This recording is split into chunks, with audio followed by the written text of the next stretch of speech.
জান্নাতের টিকিট বিলাইয়া কেমনে ধর্ষণ করলা? আস্তাগফিরুল্লাহ আস্তাগফিরুল্লাহ। দুয়ারে দুয়ারে সর্বশক্তিমান আল্লাহ, অথচ বাজারে মাঝে মাঝে ন্যারেটিভ চালানোর চেষ্টা হচ্ছে জান্নাতের সোল এজেন্ট নাকি একটা ওজন মাপার পাল্লা। মাননীয় স্পিকার, নীল নদের পানি যেরকম নীল না, তেমনিভাবে দাড়ি টুপি থাকলেই যে নারী স্বাধীনতা এবং হিজাব নিকাবের প্রতি সম্মান থাকবে, বিষয়টা আসলে এরকম না। মাননীয় স্পিকার, এরকম বিষয়গুলো আসলে আমরা অবশ্যই এটা অ্যাড্রেস করতে চাই যে আমাদের সবার ব্যক্তি স্বাধীনতার বিষয়ে আমাদের সম্মান এবং শ্রদ্ধার ব্যাপারে অত্যন্ত সোচ্চার হওয়া উচিত। মাননীয় স্পিকার, আমার মনে হয় নজিরবিহীন ইতিহাসে এবারকার যে মাননীয় প্রধানমন্ত্রীর নেতৃত্বে এবং মাননীয় অর্থমন্ত্রী মহোদয়ের তত্ত্বাবধানে এই 2026-27 অর্থবছরের যে বাজেটটা উপস্থাপন করা হলো, 90 থেকে 95% প্রস্তাবনায় নজিরবিহীনভাবে সর্বসম্মতিক্রমে এই ডান বাম দুপাশ থেকে সর্বসম্মতিক্রমে সরকার দল এবং বিরোধী দলের পক্ষ থেকে টেবিল চাপে সেটাকে স্বাগত জানানো হয়েছে। মাননীয় স্পিকার, এর বেশি ধন্যবাদ এক কথায় আর কি দিব? মাননীয় স্পিকার, মাননীয় স্পিকার, এরপরেও আমরা একটু দেখতে পেয়েছি যে বাজেট পরবর্তী বাহিরে কিছু ব্যানার নিয়ে মিছিল হয়েছে। মাননীয় স্পিকার, আমাদের মাননীয় স্বরাষ্ট্রমন্ত্রী মহোদয় এবং সাপ্লিমেন্ট করে আরও অনেক মাননীয় সংসদ সদস্যবৃন্দ মাঝে মাঝে যথার্থই বলেন যে ভেতরে একরকম, বাহিরে গিয়ে কেন যেন একটু অন্যরকম হয়ে যায়। মাননীয় স্পিকার, অনেক সময় এরকম হয় মাননীয় স্পিকার, আসলে নদীর উপর ব্রিজ বানাতে হয়।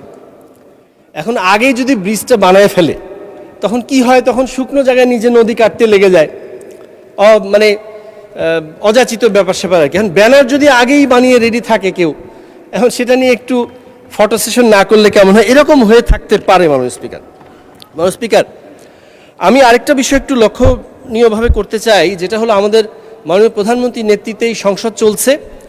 আমরা একটা জবাবদিহিতামূলক সরকার, জবাবদিহিতামূলক সংসদ এবং জবাবদিহিতামূলক নিজের দলের ভিতরে যে পরিবেশটা এখন দেখতে পাচ্ছি, তারই ফলশ্রুতিতে একটি আত্মসমালোচনা না করলেই নয়। মাননীয় স্পিকার, দেখুন মাননীয় স্পিকার,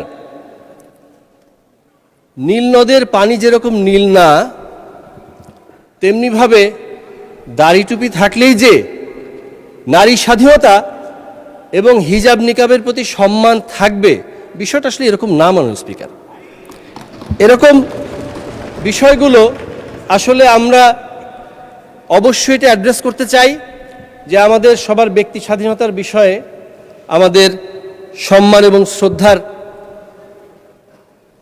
ব্যাপারে অত্যন্ত সোচ্চার হওয়া উচিত। মাননীয় স্পিকার, এটা আমরা দুঃখের সাথেই বলছি। মাননীয় স্পিকার, ফ্যাক্ট এবং ন্যারেটিভের ব্যাপারে কথা বলেছিলাম, অল্প সময় ছিল, বুঝিয়ে বলতে পারিনি। আজকে দেখলাম প্রাসঙ্গিকই বিষয়টা উঠে আসলো। আপনার মাথার উপরে বিসমিল্লাহির রহমানির রহিম, দুয়ারে দুয়ারে সর্বশক্তিমান আল্লাহ। আমরা এমনও দেখেছি, আমরা ইসলামের পতাকা হাতে নিয়ে দেখা গেছে হিকমা অবলম্বন করতে গিয়ে বৈশ্বিক পরিস্থিতিতে রাজনৈতিক অবস্থা বিবেচনায় অনেক সময় ইসলামের পতাকা হাতে নিয়েও শরিয়া আইনের ব্যাপারে প্রশ্ন আসলে অনেক সময় এড়িয়ে যেতে দেখেছি। মাননীয় স্পিকার, কিন্তু ফ্যাক্ট হলো জিয়াউর রহমান সাহেব, শহীদ রাষ্ট্রপতি জিয়াউর রহমান লিখে দিলেন সংবিধানে বিসমিল্লাহ। তার সুযোগ্য উত্তরসূরি জনাব তারেক রহমান সাহেব আপনার মাথার উপর রেখেছেন বিসমিল্লাহ। দুয়ারে দুয়ারে লেখা সর্বশক্তিমান আল্লাহ, এটা হলো ফ্যাক্ট। এই বৈশ্বিক পরিস্থিতিতে, এই অবস্থায়ও হিকমা অবলম্বন করার প্রয়োজন পড়ে নাই। মাননীয় স্পিকার, এটাই ফ্যাক্ট।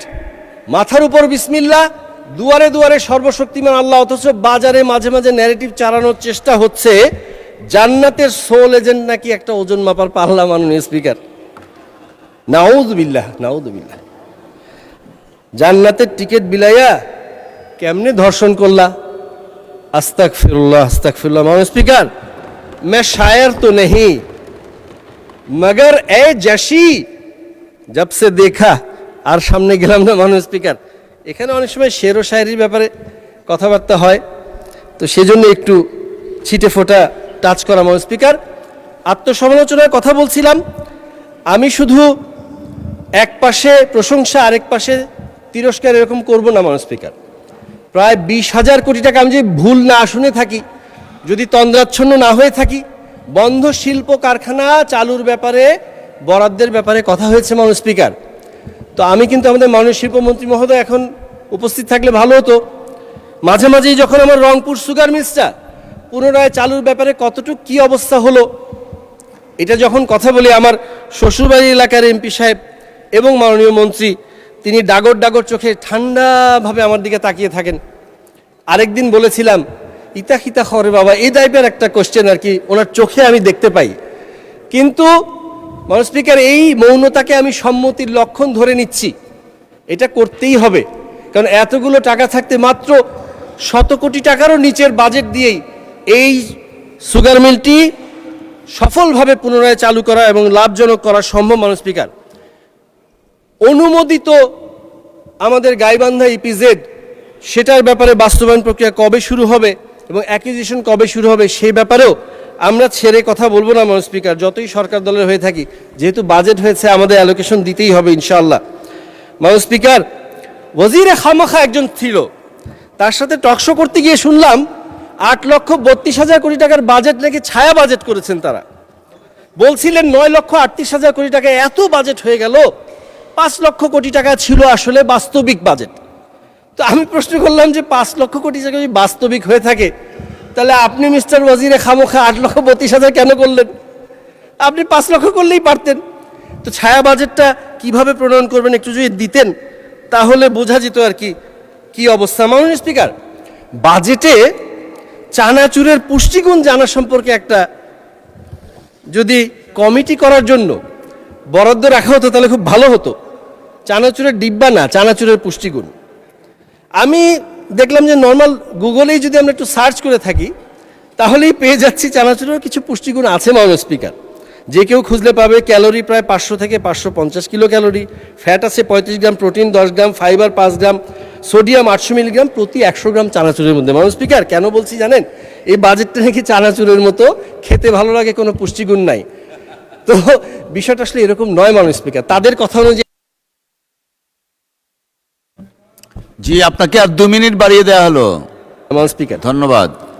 একদম শেষ পর্যায়ে চলে আসছি মাননীয় স্পিকার, যেটা না বললেই নয়। দেখুন মাননীয় স্পিকার, জিয়া রহমান সাহেব, শহীদ রাষ্ট্রপতি জিয়া রহমান পরবর্তীতে রাজনীতিবিদদের জন্য রাজনীতি কঠিন করে যাবেন এটা বলেছিলেন এবং করেছেন।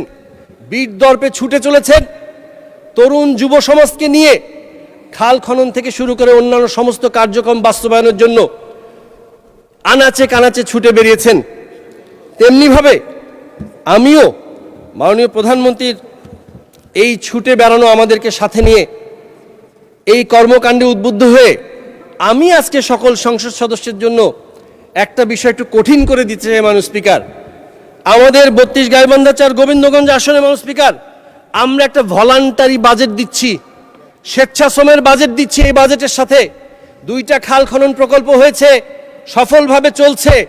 এই 2টা খাল খনন প্রকল্প শেষ হওয়ার পরে আমাদের গোবিন্দগঞ্জের আপামর জনসাধারণ, বাংলাদেশ জাতীয়তাবাদী দল বিএনপি এবং অঙ্গ সহযোগী সংগঠনের সব নেতৃবৃন্দ এবং নেতাকর্মীকে সাথে নিয়ে আমরা প্রায় 1 কিলোমিটার একটা দীর্ঘ খাল কোনো বরাদ্দ না নিয়ে স্বেচ্ছাশ্রমের মাধ্যমে আমরা সেটা বাস্তবায়ন করবো ইনশাআল্লাহ।